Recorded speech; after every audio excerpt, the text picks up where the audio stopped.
नमस्कार दोस्तों, आज मैं 31वां एपिसोड आपके समक्ष प्रस्तुत करने जा रहा हूं।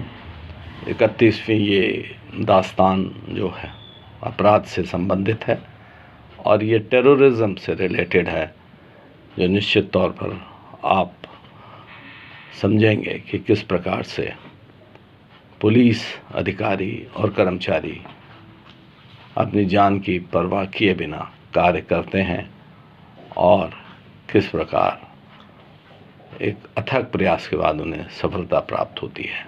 ये 31वां एपिसोड है और एपिसोड शुरू करने से पहले मैं आप सबको बहुत बहुत धन्यवाद देना चाहता हूं कि आप जिस प्रकार से इसको सब्सक्राइब कर रहे हैं, लाइक कर रहे हैं और जो इंटरेस्ट शो कर रहे हैं, उसके लिए मैं आप सबका बहुत ही आभारी हूं और मैं आपको धन्यवाद देता हूं।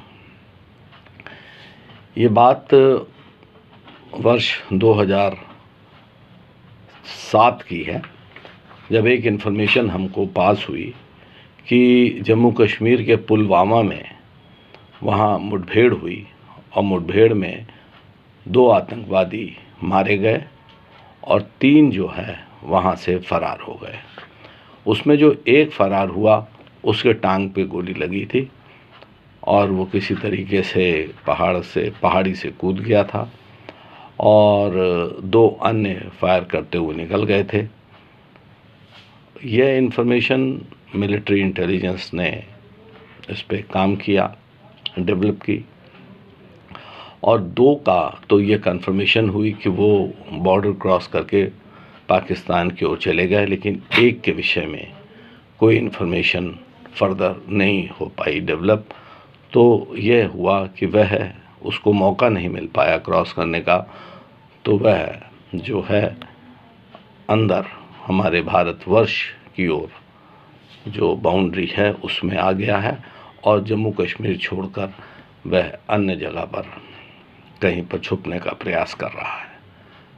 चूँकि पैर में गोली लगी थी और उसके किसी भी प्रदेश में जाने की संभावना थी। उस समय मैं STF का प्रभारी था, मुझे भी इन्फॉर्मेशन दी गई कि आप इस पे काम करिए और उसके आपके प्रदेश में भी होने की संभावना मिल सकती है, क्योंकि जो इन्फॉर्मेशन डेवलप की थी इंटेलिजेंस डिपार्टमेंट ने, उसमें यह था कि उसका एक लिंक जो था वो रायबरेली जनपद से था।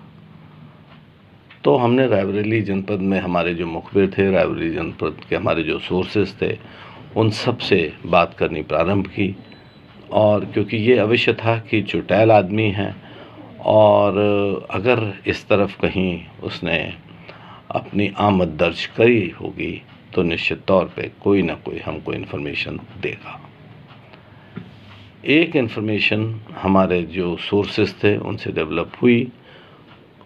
ये भी बात साथ में आई थी कि उसे कंप्यूटर का बहुत ही अच्छा ज्ञान था, वह कंप्यूटर का मास्टर था। वर्ष 2007 में बहुत जो है कंप्यूटर यद्यपि कि प्रयोग में बहुत संख्या में आ रहे थे, परंतु जितना आज के तारीख में एडवांसमेंट है वह स्थिति नहीं थी। बहुत कम ऐसे लोग मिलते थे जिन्हें कंप्यूटर की बहुत अच्छी जानकारी हो।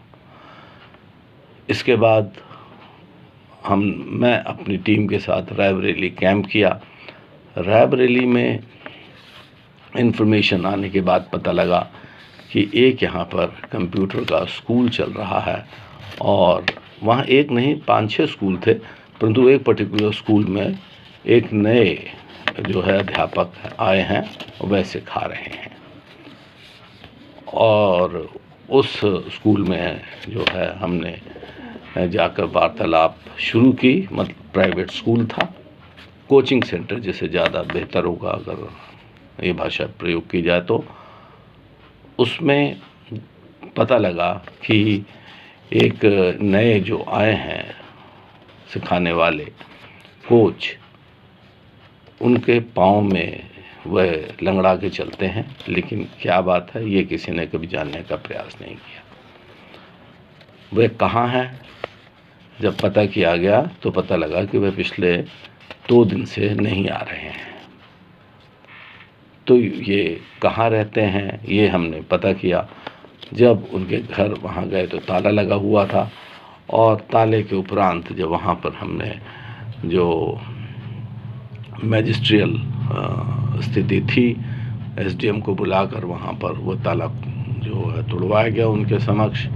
अंदर जब हमने प्रवेश किया तो बड़े ऐसे डॉक्यूमेंट्स मिले जिनसे यह स्पष्ट हो गया कि यह एंटी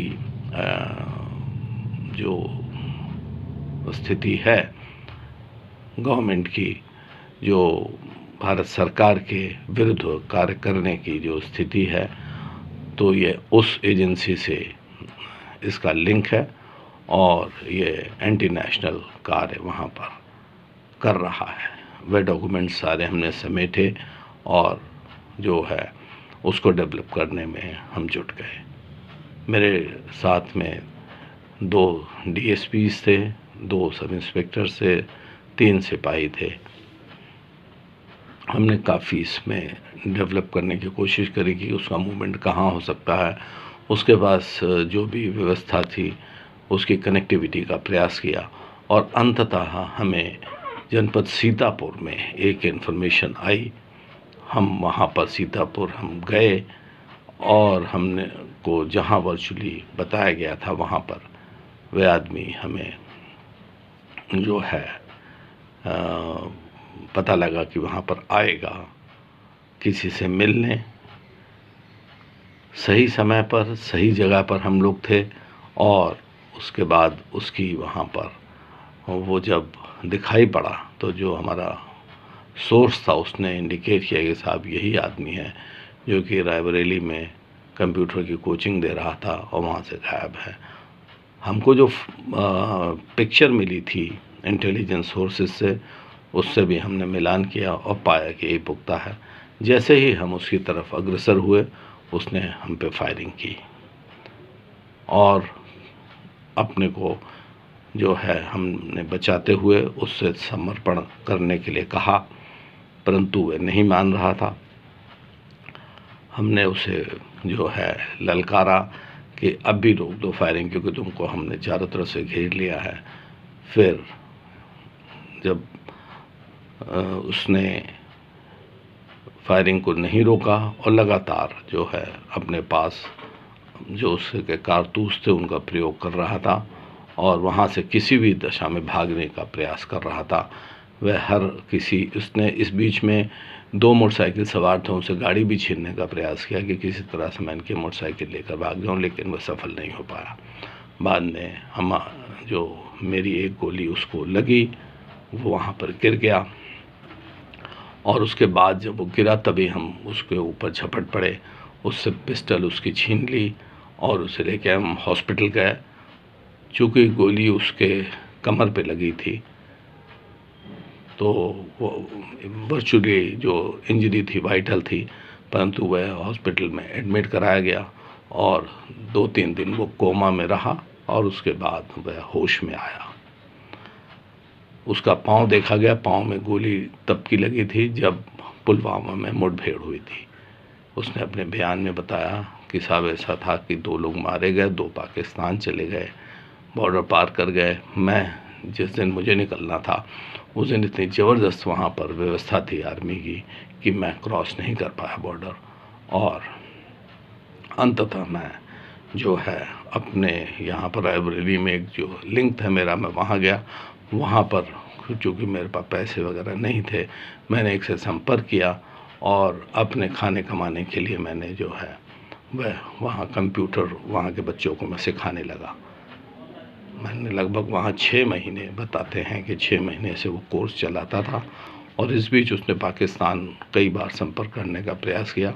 ISI की लगातार वह लिंक जो उसका था वो स्थापित रहा, और उसने जो देश से भागने का भी इस बीच में प्रयास किया, परंतु सफल नहीं हो पा रहा था, और अंततः हमने उसकी गिरफ्तारी करी।